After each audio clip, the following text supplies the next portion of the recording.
കാലങ്ങളിൽ കാണാത്ത പോലെ ഭക്ഷണ കാര്യാദികളൊക്കെയും ക്രമീകരിച്ച് ആ ദുരിതം അനുഭവിക്കുന്ന മേഖലയിലേക്ക് അവർ എത്തിക്കുകയും കഴിഞ്ഞ നാളിൽ നാം വെള്ളപ്പൊക്കം ഉണ്ടായ സമയത്ത് നാം കണ്ടതാണ്. തന്റെ ശരീരത്തിൽ ചവിട്ടി ആ ലോഞ്ചിലേക്ക് കയറുവാൻ അവസരമൊരുക്കിയ ഒരു സഹോദരന്റെ പിക്ചർ ഫേസ്ബുക്കിലൊക്കെയും കാണുവാൻ ഇടയായി തീർന്നു. അങ്ങനെ എല്ലാ തലങ്ങളിലും നല്ല അഭിവൃദ്ധി പ്രാപിച്ചിരിക്കുന്ന സംസ്ഥാനമാണ് നമ്മുടെ കേരളം. അതുകൊണ്ട് ഒരു മലയാളി എന്ന് പറയുന്നതില് നാം ഏവരും അഭിമാനം കൊള്ളുന്നവരാണ്. ഞങ്ങളും ഈ പ്രസംഗിക്കുന്ന ഞങ്ങളും ഒരു മലയാളി എന്ന് പറയുന്നതിൽ അഭിമാനമുണ്ട്. ഇവിടെ കേരളത്തിൽ മാത്രമല്ല, കേരളത്തിന് പുറത്ത് വിവിധ സംസ്ഥാനങ്ങളില് ഗൾഫ് രാജ്യങ്ങളിലൊക്കെ ഞങ്ങൾ ജോലിയുടെ മുഖത്തായിരുന്നപ്പോൾ മലയാളി എന്ന് പറയുമ്പോൾ പ്രത്യേക ഒരു സ്ഥാനം ഞങ്ങൾക്ക് അവിടെ ലഭിക്കും. എന്തെന്നാൽ അവർ വിശ്വസ്തരാണ്, അവർ സത്യസന്ധരാണ്, അവർ നല്ല നയതന്ത്രജ്ഞന്മാരാണ്, നല്ല കഠിന അധ്വാനികളാണ്. ഇങ്ങനെയുള്ള സ്വഭാവ ലക്ഷണങ്ങളുള്ളവരാണ് മലയാളി. ഒരു വശത്ത് നല്ല നമുക്ക് അഭിമാനമായി തോന്നുന്ന പല കാര്യങ്ങളുണ്ടെങ്കിലും ഒരു നാണയത്തിന് രണ്ട് മുഖം ഉള്ളതുപോലെ അതിന്റെ ഒരു വശം നമ്മൾ ചിന്തിച്ചാൽ അഭിമാനത്തിന് പകരം അപമാനം തോന്നുന്ന രീതിയിലുള്ള പ്രവൃത്തികളാണ് ഈ കേരളക്കരയിൽ നടന്നുകൊണ്ടിരിക്കുന്നത്. നമുക്കറിയാം, നമ്മുടെ പത്രവാർത്തകളൊക്കെ നാം കാണുന്നത് കുറച്ചു കാലങ്ങൾക്ക് മുമ്പേ ഈ പത്രത്തിലൊന്നും ഇങ്ങനെയുള്ള വാർത്തകളൊന്നും വരില്ലായിരുന്നു. ഓരോ ദിവസം കഴിയും തോറും കേരളക്കരയിൽ പീഡന കേസുകൾ വർദ്ധിച്ചു വരുന്നു. സ്ത്രീ പീഡനങ്ങൾ, അതിൽ 3 വയസ്സുള്ള കുഞ്ഞുങ്ങൾ മുതൽ മധ്യവയസ്സായ സ്ത്രീകൾ വരെ അതിനകത്ത് ഉൾപ്പെടുന്നുണ്ട്. മറ്റ് അവയവമാറ്റം, കള്ളക്കടത്തുകൾ, 3 നരബലി പോലുള്ള കാര്യാദികൾ, ദൈവപ്രസാദത്തിന് വേണ്ടി നരബലി പോലുള്ള കാര്യാദികൾ കേരളത്തിൽ പണ്ടെങ്ങും കണ്ടിട്ടില്ലാത്ത കേട്ടിട്ടില്ലാത്ത വാർത്തകളാണ് നമ്മുടെ പേപ്പറിലേക്കൊക്കെ നമ്മൾ വായിക്കുവാനിടയായി തീരുന്നത്. ജയിലുകൾ സന്ദർശിച്ച കഴിഞ്ഞ നാളുകളിൽ അതിന് സംബന്ധമായ വിഷയത്തിന് വല്ല അടിവല്ലോ ഉണ്ടായി പോലീസ് കേസിൽ അകപ്പെട്ട് 1-2 മാസം ജയിലിൽ കിടക്കുന്നവരെ കാണാൻ സാധിക്കും. 2 മോഷണ കുറ്റത്തിന് ചെറിയ കാണുവാൻ സാധിക്കും. എന്നാൽ ജയിലറകളിൽ നിന്ന് പോയി നാം ജയിലുകളിൽ സന്ദർശിച്ചാൽ അവിടെ അങ്ങനെയുള്ളവരെയല്ല കാണുന്നത്. പീഡന കേസിന് അകപ്പെട്ടവരെ നമുക്ക് കാണുവാൻ സാധിക്കും. കള്ളക്കടത്തുകാർ, മയക്കുമരുന്നിന്റെ കള്ളക്കടത്തുകാരായിട്ടുള്ളവരെ നമുക്ക് കാണുവാൻ സാധിക്കും.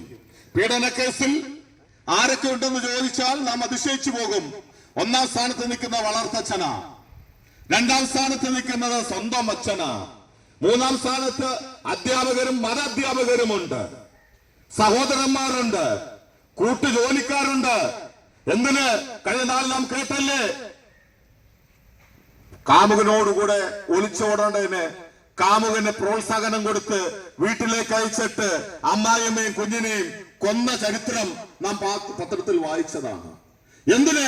കാമുകനോടുകൂടെ ഒളിച്ചോടേണ്ടതിന് സ്വന്തം രക്തത്തിൽ പിറന്ന കുഞ്ഞിനെ പോലും ഉപേക്ഷിപ്പാൻ മടിയില്ലാത്ത അമ്മമാരുടെ കേരളമായി നമ്മുടെ കേരളം മാറിക്കൊണ്ടിരിക്കുകയാണ്. മനുഷ്യ, നിനക്കിങ്ങനെ ചിന്തിക്കുവാൻ സാധിക്കും? സ്വന്തം രക്തത്തിൽ പിറന്ന കുഞ്ഞിനെ പോലും കാമവരി കണ്ണുകളോടുകൂടെ നോക്കുന്ന ഒരു സമൂഹമായി നമ്മുടെ കേരളം വളർന്നുകൊണ്ടിരിക്കുകയാണ്. സ്ത്രീ പീഡനത്തിന് ഈ ജൂൺ വരെ കേരള ക്രൈം റിപ്പോർട്ട് പ്രകാരം 1338 ബലാത്സംഗങ്ങൾ നടന്നിട്ടുണ്ട്.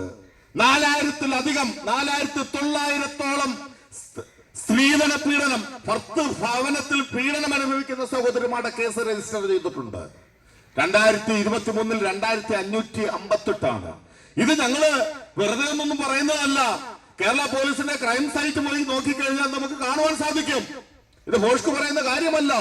ഓരോ ദിവസം കഴിയുമ്പോഴും മനുഷ്യൽ അക്രമവാസം വളർന്നു വരുന്നു. വിദ്യാഭ്യാസത്തിന്റെ കുറവാണോ? അല്ല. സാംസ്കാരിക നായകന്മാരില്ലാഞ്ഞിട്ടാണോ? അല്ല. നല്ല രാഷ്ട്രീയ നേതൃത്വം നമുക്ക് ഇല്ലാഞ്ഞിട്ടാണോ? അല്ല. നല്ല ഭരണകർത്താക്കൾ ഇല്ലാഞ്ഞിട്ടാണോ? അല്ല. നല്ല മത നേതാക്കൾ ഇല്ലാഞ്ഞിട്ടാണോ? അല്ല. എല്ലാവിധമായ കാര്യാദികളും മറ്റു സംസ്ഥാനങ്ങളിൽ നടക്കുന്നതിനേക്കാൾ നല്ല രീതിയിൽ നമ്മുടെ കേരളത്തിൽ നടക്കുന്നുണ്ട്. കുഞ്ഞുങ്ങളുടെ സ്കൂൾ കോളേജുകളിൽ ചെന്ന് നല്ല മോട്ടിവേഷൻ ക്ലാസുകൾ നടക്കുന്നുണ്ട്. സൈബർ ക്ലാസ്സിലെ ഉദ്യോഗസ്ഥർ കടന്നു വന്നിട്ട് മയക്കുമരുന്ന് കാര്യാദികളെ കുറിച്ച് അവരെ വലിയ ബോധവൽക്കരണം നടത്തുന്ന ക്ലാസുകൾ നമ്മുടെ കോളേജുകളിൽ നടക്കുന്നുണ്ട്. പക്ഷേ ചിന്തിച്ചാൽ മയക്കുമരുന്ന് വ്യാപാരത്തിന് ഏജന്റായി പ്രവർത്തിക്കുന്ന ഒരു നല്ലൊരു സംഭവം കോളേജ് കുട്ടികളാണ്. ക്യാൻസർ എന്ന രോഗത്തിന് കുത്തിവെക്കുന്ന വേദന സംഹാരി ഉപയോഗിക്കുന്ന ഡോക്ടർമാർ എണ്ണം കുറവല്ല. കഴിഞ്ഞ ദിവസം മനോരമ ഓൺലൈനിൽ കാണുവാൻ ഇടയായി തീർന്നു. ആ മരുന്ന് കുത്തിവെച്ചാൽ തന്റെ ശരീരത്തിൽ എന്താ സംഭവിക്കുന്നതെന്ന് മനസ്സിലാക്കാനുള്ള വിദ്യാഭ്യാസമുള്ളവനാ ആ വ്യക്തി. എന്നിട്ടും അതിലേക്ക് തന്റെ ആശ്രയം പോകുന്നുണ്ടെങ്കിൽ ഓർത്തുകോണം, ഇത് പോകുന്നത് നല്ലൊരു കാഴ്ചയല്ല. ഇതിന്റെ പിന്നിൽ എന്താണ് വ്യാപരിക്കുന്നതെന്ന് മനസ്സിലാക്കിയേ മതിയാവൂ. ഇവിടെയാണ് ഞങ്ങൾ പറയുന്ന സന്ദേശത്തിന്റെ ഏറ്റവും വലിയ അന്തസത്ത ഒളിഞ്ഞു കിടക്കുന്നത്. പറഞ്ഞല്ലോ, നല്ല ഭരണകർത്താക്കൾ ഇല്ലാഞ്ഞിട്ടല്ല, നല്ല കുടുംബത്തിൽ ജനിക്കാത്തല്ല, നല്ല പാരമ്പര്യം ഇല്ലാഞ്ഞിട്ടല്ല, നല്ല വിദ്യാഭ്യാസം ഇല്ലാഞ്ഞിട്ടല്ല, എല്ലാമുണ്ട്. എന്നെ കേൾക്കുന്ന സഹോദരങ്ങളെ, പിന്നെ എന്തുകൊണ്ട് ഇത് സംഭവിക്കുന്നു? ഇത് ഒരു ആത്മീയ വിഷയമാണ്. ഇത് മനുഷ്യന്റെ കണ്ടുപിടുത്തങ്ങൾക്കോ ബോധവൽക്കരണത്തിനോ ഇതിന് പരിഹാരം കാണുവാൻ സാധിക്കത്തില്ല. ഇത് ആത്മീയ വിഷയമാ. എന്താണ് ആത്മീയ വിഷയം? എന്താണ് കാരണം? മനുഷ്യൻ ജന്മനാ പാപിയാണ്. അവൻ കാണിക്കുന്ന പാപ സ്വഭാവത്തെ കാണിക്കുകയാണ്. ഒരു മനുഷ്യൻ അവന്റെ അമ്മയുടെ ഉദരത്തിൽ ഉരുവാകുന്നത് പാപത്തില, ജനിക്കുന്നത് പാപത്തില, ജീവിക്കുന്നത് പാപത്തില, മരിക്കുന്നതും പാപത്തില. പാപത്തിൽ ഉരുവായി പാപത്തിൽ ജയിച്ച് പാപത്തിൽ ജീവിക്കുന്ന ഒരു വ്യക്തിക്ക് പാപത്തിന്റെ സ്വഭാവം മാത്രമേ അവൻ പുറത്തെടുക്കുകയുള്ളൂ. ഈ പാപ സ്വഭാവം മാറി ആ മനുഷ്യന്റെ ഹൃദയത്തിൽ ആത്മസ്വഭാവം വരണം. ആത്മസ്വഭാവം എന്താ? ആത്മസ്വഭാവം സ്നേഹമാണ്, ആത്മസ്വഭാവം പരോപകാരമാണ്, ആത്മസ്വഭാവം ആത്മസംവേദനമാണ്, ആത്മസ്വഭാവം സൗമ്യതയാണ്, ആത്മസ്വഭാവം വിനയമാണ്. പാപത്തിന്റെ സ്വഭാവം എന്താണ്? പാപത്തിന്റെ സ്വഭാവം സകല ദുഷ്ടതയും, സകല വഞ്ചനയും, കളവും, അസൂയയും, കോപവും, കലഹവും, ദ്രവ്യാഗ്രഹവും. ദൈവകോപം വിളിച്ച് ക്ഷണിച്ച് നമ്മുടെ ജീവിതത്തിലേക്ക് കൊണ്ടുവരുന്നതാണ് പാപ സ്വഭാവം. ഈ പാപ സ്വഭാവം മാറി ദൈവ സ്വഭാവത്തിലേക്ക് വരണമെങ്കിൽ എന്ത് ചെയ്യണം? ദൈവത്തിന്റെ വചനം പറയുന്നു, മാനത്തോടിരിക്കുന്ന മനുഷ്യൻ വിവേകശൂന്യനായാൽ നശിച്ചു പോകുന്ന മൃഗങ്ങൾക്ക് തുല്യമത്രേ. മാനത്തോടിരിക്കുന്ന മനുഷ്യൻ വിവേകശൂന്യനായാൽ, അടുത്ത പദം ഇങ്ങനെ രേഖപ്പെടുത്തിയിരിക്കുന്നു, ദൈവത്തെ ദൈവമെന്നോർത്ത് മഹത്വീകരിക്കാത്തത് കൊണ്ട് അവൻ എന്ത് സംഭവിച്ചു? വിവേകമില്ലാത്ത ഹൃദയം ഇരുണ്ടുപോയി. മനുഷ്യന്റെ ഹൃദയം ഇരുണ്ടുപോയിരിക്കുകയാണ്. അതിൽ അല്പം പോലും വെളിച്ചമില്ല. ഇരുളിൽ വസിക്കുന്ന ഒരുവന് അവ്യക്തതയാണ് അവനെ പിന്തുടരുന്നത്. ഇന്ന് നാം എത്രയോ വർഷമായി നാം പാർക്കുന്ന നമ്മുടെ വീട്ടിൽ, നമ്മൾ ഉപയോഗിക്കുന്ന നമ്മുടെ മുറിയിൽ കറണ്ട് പോയാൽ തപ്പിത്തടയാതെ നമുക്ക് ആ റൂമിന് പുറത്തു വരാൻ സാധിക്കില്ല. ആ റൂമിൽ എന്തൊക്കെ സാഹചര്യം ഉണ്ടെന്ന് നമുക്കറിയാം. എന്നാലും നമുക്ക് വെളിച്ചം അനിവാര്യമാ. ഇരുള് അവ്യക്തതയെ കാണിക്കുന്നു. ഇരുള് ഇതിനെ കാണിക്കുന്നു, പാപ സ്വഭാവത്തെ കാണിക്കുന്നു. ഇരുൾ മാറി വെളിച്ചമുള്ളിലേക്ക് വരണം. ആരാണ് വെളിച്ചം? ഇന്ന് തൽക്കാലം പറയാം, ഈശ്വരനാണ് വെളിച്ചം. ആരാണ് വെളിച്ചം? ദൈവമാണ് വെളിച്ചം. എന്നാൽ ഹല്ലേലൂയ, ദൈവമാകുന്ന വെളിച്ചം നമ്മുടെ ഹൃദയത്തിൽ ഇറങ്ങി വസിച്ചാൽ മാത്രമേ ഈ പാപ സ്വഭാവം മാറി നമുക്ക് ദിവ്യ സ്വഭാവം പ്രകാശിപ്പിക്കാൻ സാധിക്കുകയുള്ളൂ. ദൈവത്തിന്റെ തിരുവചനം ഇങ്ങനെ രേഖപ്പെടുത്തിയിരിക്കുന്നു, ഏത് മനുഷ്യനെ പ്രകാശിപ്പിക്കുന്ന സത്യ വെളിച്ചം ലോകത്തിൽ വന്നുകൊണ്ടേയിരിക്കുകയാണ്. ആ വെളിച്ചം നമ്മുടെ ഹൃദയത്തിൽ വരണം. മനുഷ്യന്റെ കണ്ടുപിടുത്തങ്ങൾക്ക്, സാങ്കേതിക വിദ്യകൾക്ക് പാപത്തിന് പരിഹാരം കാണുവാൻ സാധിക്കുകയില്ല. അതുകൊണ്ടാണ് കാലത്തിന്റെ തികവിൽ ദൈവം തന്നെ മനുഷ്യനായി ഭൂമിയിലേക്ക് ഇറങ്ങി വന്നു. മനുഷ്യനെ പാപത്തെ കുറിച്ച് അവനെ ബോധവൽക്കരണം നടത്തി. പാപത്തിന്റെ ശമ്പളം എന്താണെന്ന് അവനെ മനസ്സിലാക്കി. പാപം ചെയ്യുന്ന ദേഹി മരിക്കും. അവന് വിധിക്കപ്പെട്ടിരിക്കുന്ന നിത്യ നരകമാണ്. ആ നരകത്തിൽ തീയും ഗന്ധകവും പുകയുന്നു. അത് കെടാത്ത തീയാണ്. അതിൽ ചാകാത്ത പുഴുക്കളുണ്ട്. അതിൽ അല്പദാഹജലം പോലും ലഭിക്കുകയില്ല. ഒരു നിത്യത മുഴുവൻ പാപത്തിന്റെ ശമ്പളം എന്ന മരണത്തിൽ അവൻ വസിക്കേണ്ടതായിട്ട് വരുന്നു. അപ്പോ ദൈവത്തിന്റെ പുത്രനായ ക്രിസ്തു ഭൂമിയിലേക്ക് മനുഷ്യനായി ഇറങ്ങി വന്നു. മനുഷ്യനായി ഇറങ്ങി വരുന്നതിന് മുമ്പേ, അവതരിക്കുന്നതിന് മുമ്പേ, ഏത് ഉദരത്തിലാണോ താൻ ജനിക്കുന്നത് ആ ഉദരത്തോട് ഇങ്ങനെ പറഞ്ഞു, ജനിക്കുവാൻ പോകുന്ന സന്തതി തന്റെ ജനത്തിന്റെ അകൃത്യങ്ങളിൽ നിന്നും അവനെ മോചിപ്പിക്കുന്നവനാകയാൽ, അവനെ വിടിവിക്കുന്നവനാകയാൽ അവന് രക്ഷകൻ എന്ന അർത്ഥമുള്ള യേശു, യഹോശുവ എന്ന് പേരിടണം. യേശു എന്നുള്ള പേര് ഒരു മനുഷ്യന്റെ ബുദ്ധിയിലോ ഒരു പ്രസ്ഥാനത്തിന്റെ ബുദ്ധിയിലോ ഒരു മതത്തിന്റെ ബുദ്ധിയിലോ ഉരുത്തിരിഞ്ഞ നാമമല്ല. അഖിലാണ്ടത്തിന്റെ സൃഷ്ടികർത്താവ് ദൈവം മനുഷ്യനായി ഭൂമിയിലേക്ക് അവതരിച്ചപ്പോൾ തനിക്കിട്ട പേര് യേശു എന്ന പേര്. അതിന്റെ അർത്ഥം രക്ഷകൻ. ആ യേശു ഭൂമിയിലേക്ക് വന്നു, ജനത്തെ ദൈവത്തെ കുറിച്ച് പഠിപ്പിച്ചു. ആരാകുന്നു ദൈവം? ഏതെങ്കിലും മനുഷ്യന്റെ ബുദ്ധിയിൽ ഉദിക്കുന്ന സാങ്കല്പിക രൂപങ്ങൾക്ക് ദൈവമാകുവാൻ സാധിക്കുമോ? ഇല്ല. അവൻ സർവശക്തനാണ്, അവൻ സർവജ്ഞാനിയാണ്, അവൻ സർവവ്യാപിയാണ്, അവൻ അടുത്തുകൂടാൻ കഴിയാത്ത വെളിച്ചത്തിൽ വസിക്കുന്നവനാ ദൈവമാണ്. താൻ മാത്രം അമർത്യതയുള്ളവൻ, ദഹിപ്പിക്കുന്ന അഗ്നിയാകുന്ന ദൈവം. ആ ദൈവം ഇങ്ങനെ പറയുവാൻ ഇടയായി തീർന്നു. ഇസ്രായേലിന്റെ രാജാവായ ദാവീദ് ഒരിക്കൽ ഈ ദൈവത്തിന് ആലയം പണിയുവാൻ തീരുമാനിച്ചപ്പോൾ ദൈവം സ്വപ്നത്തിൽ ആ ദാവീദ് രാജാവിനോട് ഇങ്ങനെ ചോദിച്ചു, അല്ലയോ ദാവീദേ, എനിക്ക് പണിയുന്ന ആലയം ഏതുവിധം? ഞാനൊരു ആലയത്തിന് ഒതുങ്ങത്തില്ല. സ്വർഗം എന്റെ സിംഹാസനം, ഭൂമി എന്റെ പാദപീഠം. കർത്താവായ യേശു മിശിഹാ ഭൂമിയിൽ വന്ന് യഥാർത്ഥ ദൈവത്തെ നമുക്ക് പരിചയപ്പെടുത്തി. ആ ദൈവത്തിന്റെ സ്നേഹത്തെ നമുക്ക് പരിചയപ്പെടുത്തി. ആ ദൈവത്തിന്റെ കരുതലിനെ കുറിച്ച് നമ്മളെ പരിചയപ്പെടുത്തി. ആ ദൈവത്തിന്റെ ഇഷ്ടത്തെ കുറിച്ച്. എന്താണ് ദൈവത്തിന്റെ ഇഷ്ടം? തന്റെ രൂപത്തിലും സാദൃശ്യത്തിലും സൃഷ്ടിച്ച മനുഷ്യനുമായി ഈ ഭൂമിയിൽ ചേർന്ന് വസിക്കുവാൻ ദൈവം ആഗ്രഹിക്കുന്നു. മനുഷ്യനെ തന്റെ രൂപത്തിലും സാദൃശ്യത്തിലുമാ സൃഷ്ടിച്ചത്. ഈ രൂപമല്ലായിരുന്നു മനുഷ്യന്. തേജസ്സിന്റെ മകുടമായിരുന്ന രൂപമായിരുന്നു മനുഷ്യന്റെ തേജസ് അണിയുന്ന മുഖം. ആ തേജസ് പാപം ഹേതുവാണ് നഷ്ടപ്പെട്ടത്. ആ എവിടെ നഷ്ടപ്പെട്ടുവോ ആ പ്രതാപത്തിലേക്ക് മനുഷ്യനെ കൊണ്ടുവരുവാൻ ദൈവം ആഗ്രഹിക്കുന്നു. ആ മനുഷ്യനുമായി ഒത്തുവസിക്കുവാൻ ദൈവം ആഗ്രഹിക്കുന്നു. മാത്രമല്ല, ആ ദൈവ സ്നേഹത്തെ പരിചയപ്പെടുത്തി. മനുഷ്യൻ എങ്ങനെ ജീവിക്കണം, ദിവ്യ സ്വഭാവം എങ്ങനെ പ്രകടമാക്കണമെന്ന് പഠിപ്പിച്ചു. ശത്രുവിനെ സ്നേഹിക്കുവാൻ പഠിപ്പിച്ചു. ശത്രുവിന്റെ നേരെ വാളെടുക്കുവാനല്ല, ശത്രുവിനെ നിഗ്രഹിക്കാനല്ല, ശത്രുവിനെ സ്നേഹിക്കുക. നിങ്ങളെ പകയ്ക്കുന്നവർക്ക് പ്രാർത്ഥിക്കാൻ പഠിപ്പിച്ചു. നിങ്ങളുടെ കരണത്ത് ഒരുവൻ അടിച്ചാൽ നിങ്ങളുടെ മറ്റു കരണം കൂടെ കാണിച്ചു കൊടുക്കുവാൻ ഈ യേശു ജനങ്ങളെ പഠിപ്പിച്ചു. നിങ്ങളോട് ആരെങ്കിലും ഒരു വ്യക്തി ഒരു നാഴിക നടക്കുവാൻ ക്ഷണിച്ചാൽ അവനോടുകൂടെ 2 നാഴിക നടക്കാൻ പറഞ്ഞു. ആരെങ്കിലും 2 വസ്തുക്കൾ ഉള്ളവ ഇല്ലാത്തവന് കൊടുക്കുവാൻ പഠിപ്പിച്ചു. നോക്കണമേ, ദൈവ സ്നേഹത്തിന്റെ ആഴം മനുഷ്യനെ പഠിപ്പിക്കുക.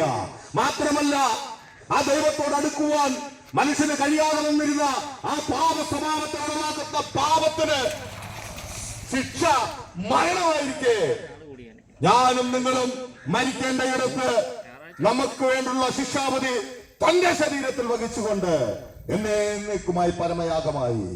ഇന്ന് എന്നെ കേൾക്കുന്ന പ്രിയപ്പെട്ടവരെ, യേശുക്രിസ്തുവിനെ ആരും ക്രൂശിച്ചതല്ല, പരമയാഗമാകുവാൻ തന്നെ ഏൽപ്പിച്ചു കൊടുത്തതാണ്. ആ യേശുക്രിസ്തു വിശ്വസിക്കുന്നവർക്ക് നിത്യജീവനുണ്ട്.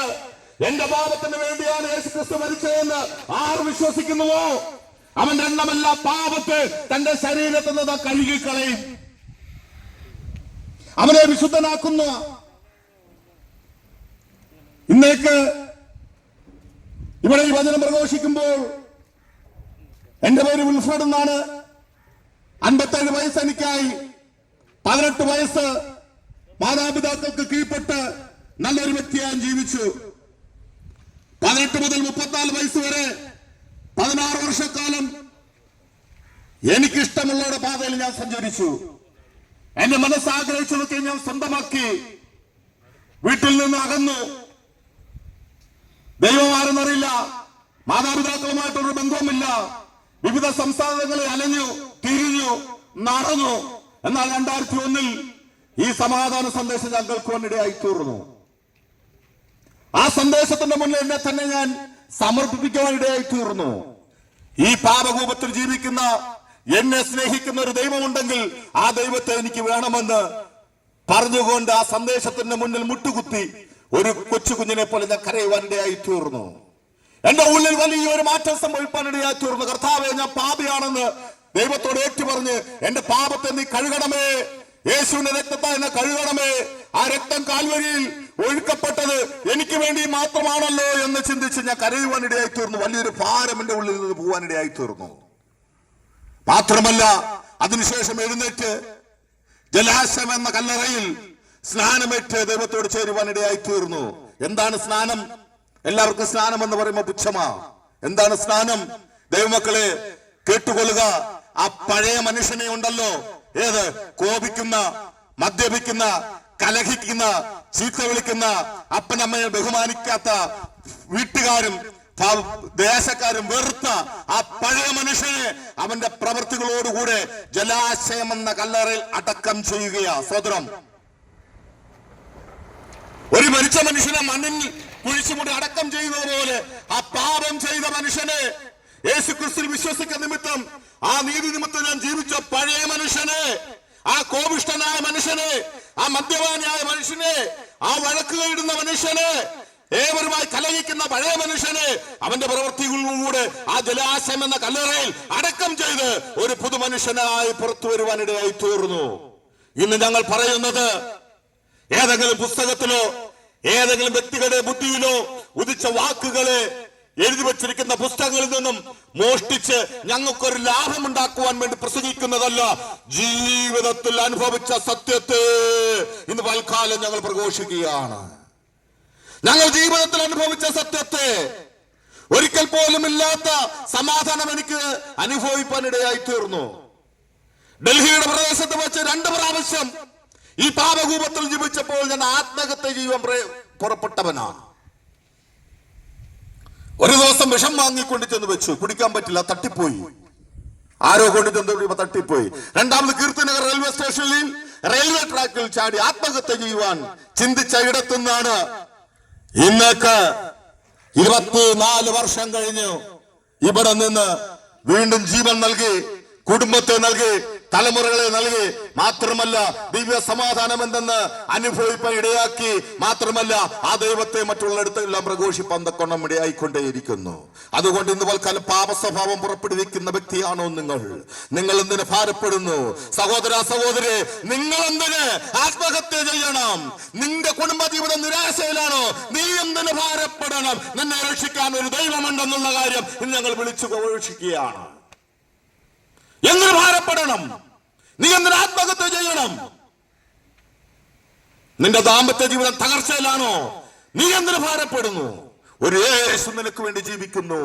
നിന്നെ രക്ഷിപ്പാൻ അവൻ മതിയായവൻ. നിന്റെ ഹൃദയത്തിന്റെ വാതിൽ നിന്നും ആ ദൈവം മുട്ടുകയാണ്. ആ ഹൃദയത്തിന്റെ വാതിൽ ആ ദൈവത്തിന് വേണ്ടി ഒന്ന് തുറക്കാമോ? ആ സത്യ വെളിച്ചം ആ ഹൃദയത്തിലേക്കൊന്ന് പ്രവേശിക്കട്ടെ. ആ ഇരുളിന്റെ സ്വാധീനം ഒന്ന് നീങ്ങി മാറട്ടെ. ആ ദിവ്യ ആത്മ സ്വഭാവം നിന്നിൽ ഒന്ന് പ്രകാശിക്കട്ടെ. നിന്നെ വെറുക്കുന്നവർ നിന്നെ ഒന്ന് സ്നേഹിക്കട്ടെ. നീ വെറുക്കുന്നവരെ നീ ഒന്ന് സ്നേഹിക്കുവാൻ ഇടയായിത്തീരട്ടെ. ദൈവം നമ്മളിൽ നിന്നൊക്കെ ആഗ്രഹിക്കുന്നത് ഇതാണ്. ഞങ്ങളുടെ വാക്കുകളെ ഇവിടെ ഞങ്ങൾ ഉപസംഹരിക്കുകയാണ്. ഈ പ്രദേശത്ത് കടന്നു വന്ന് ഈ ദൈവ സമാധാനത്തെ പ്രഘോഷിപ്പാൻ ഇടയായി തീർന്നു.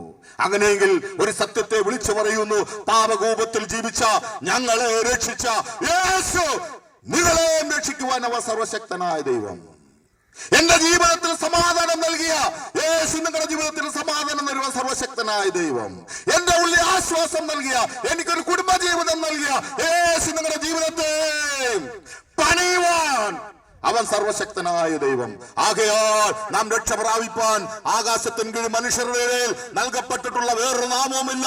യേശു എന്ന നാമമല്ലാതെ ആ സത്യം അനുഭവിച്ചറിഞ്ഞുകൊണ്ട് ഇന്ന് പൽക്കാലം പ്രഘോഷിക്കുകയാണ്. സകല ഭൂസീമവാസികളുമായുള്ളവരെ അവങ്ങളിലേക്ക് നോക്കി ശിക്ഷയിൽ നിന്നും രക്ഷ പ്രാപിച്ചു കൊള്ളുക. മാത്രമല്ല ദൈവം വീണ്ടും വരാൻ പോകുകയാണ്. തനിക്ക് വേണ്ടി കാത്തിരിക്കുന്ന വിശുദ്ധന്മാരെ ഹല്ലേലൂയ സ്വീകരിപ്പാൻ മധ്യാകാശത്തിൽ ഹല്ലേലൂയ വരും. ഹല്ലേലൂയ അന്ന് മരിച്ചവർ അക്ഷയരായി ഉയർക്കും. ജീവനോട് ജീവിക്കുന്ന ഹല്ലേലൂയ ഞങ്ങൾ ആ ദൈവബദലായി തീർന്നവർ രൂപാന്തരപ്പെടുവാൻ ഇടയായി തീരും. അടുത്ത 7 വർഷം ഭൂമിയിൽ കഠിനമായ ശോധനയുണ്ട്. അതിനുശേഷം വീണ്ടും വരും. ഹല്ലേലൂയ എന്തിനെന്നറിയാമോ? ഈ ഭൂമിയിൽ 1000 ആണ്ട് നീതിയോട് ഭരിക്കുവാൻ, എല്ലാ രാജഭരണത്തെയും നീക്കി മാറ്റിയിട്ട് നീതിയോട് രാജ്യം പ്രാപിക്കാൻ, ദൈവരാജ്യം ഭൂമിയിൽ സ്ഥാപിക്കാൻ. ആകയാൽ ഇങ്ങനെ വിളിച്ചു വരുന്നു, കാലം തികഞ്ഞു, ദൈവരാജ്യം സമീപിക്കാൻ പോകുന്നു. അല്ല, ഭൂമിയിൽ മനുഷ്യരും ദൈവവും തമ്മിൽ ചേർന്ന് വസിക്കുന്ന കൂടാരം ഭൂമിയിൽ സ്ഥാപിക്കാൻ പോകുകയാണ്. ആ നിമിഷത്തിലേക്ക് നിങ്ങളെ ഞങ്ങൾ സ്വാഗതം ചെയ്യുന്നു. ഞങ്ങൾ നിങ്ങൾക്ക് വേണ്ടി പ്രാർത്ഥിക്കാൻ പോകുകയാണ്. ഇത്ര സമയം അക്ഷമയമായി ഞങ്ങളെ കേട്ടല്ലോ. ഞങ്ങൾ നിങ്ങൾക്ക് വേണ്ടി പ്രാർത്ഥിക്കാൻ പോകുകയാണ്. ഞങ്ങൾ വ്യക്തിപരമായി നിങ്ങളോട് പ്രാർത്ഥിക്കണമെന്ന് ആർക്കെങ്കിലും താല്പര്യമുണ്ടൽ ഈ മൈക്ക് പോയിന്റിലേക്ക് വന്നാൽ ഞങ്ങൾ പ്രാർത്ഥിക്കുന്നവർക്ക്, അല്ലാത്ത പക്ഷം ഞങ്ങൾ പൊതുവായി നിങ്ങൾക്ക് വേണ്ടി പ്രാർത്ഥിക്കാൻ പോവുകയാണ്. God bless you all.